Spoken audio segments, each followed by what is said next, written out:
નમસ્કાર દોસ્તો, હું છું ગોપાલ ઇટાલિયા. આ તમે મારી પાછળ જોતા હશો, અત્યારે માવઠું આવ્યું છે. કમોસમી વરસાદ ચાલુ છે. આ વિડીયો ચાલુ વરસાદે રેકોર્ડ થઈ રહ્યો છે. ખેડૂતોને મગફળીમાં, સોયાબીનમાં, કપાસમાં, લગભગ તમામ પ્રકારના વાવેતરમાં ખૂબ મોટા પાયે નુકસાન થયું છે આ વરસાદના કારણે. ગઈકાલ રાતથી જ વરસાદ આવે છે.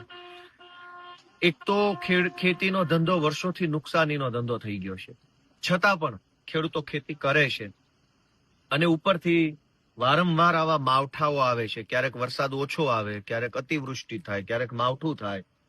ખેડૂતોએ દવા, ખાતર, બિયારણ, પાણી, મજૂરી પાછળ જે ખર્ચો કર્યો હોય એ ખર્ચો વળતરના સ્વરૂપે જો સરકાર પાસેથી મળી જાય તો ખેડૂતને નહીં નફો નહીં નુકસાનના ધોરણે આખું વર્ષ નીકળી જાય. પરંતુ સરકારમાં અહંકાર છે ભાજપની, એટલે એ લોકો સાંભળતા નથી. ત્યારે ખેડૂતોના મુદ્દા ઉપર અવાજ ઉઠાવવા માટે, ખેડૂતોના મુદ્દાની રજૂઆત કરવા માટે, ખેડૂતોના પ્રશ્નો સાંભળવા માટે દિલ્હીના પૂર્વ મુખ્યમંત્રી અને આમ આદમી પાર્ટીના રાષ્ટ્રીય કન્વીનર શ્રી અરવિંદ કેજરીવાલજી અને શ્રી ભગવંત માન સાહેબ પંજાબના મુખ્યમંત્રી શ્રી યશુદાન ગઢવી સહિત અમારા તમામ નેતાઓ આવનારી તારીખ 31 ઓક્ટોબરના રોજ સુરેન્દ્રનગર જિલ્લાના સુદામડા ખાતે બપોરે 1 વાગ્યે પધારી રહ્યા છે.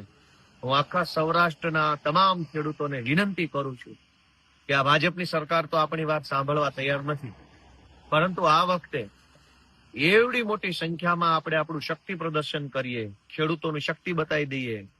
અને એ 31 તારીખે સરદાર જયંતિના રોજ સરદાર પટેલ એક ખેડૂતોના આગેવાન હતા.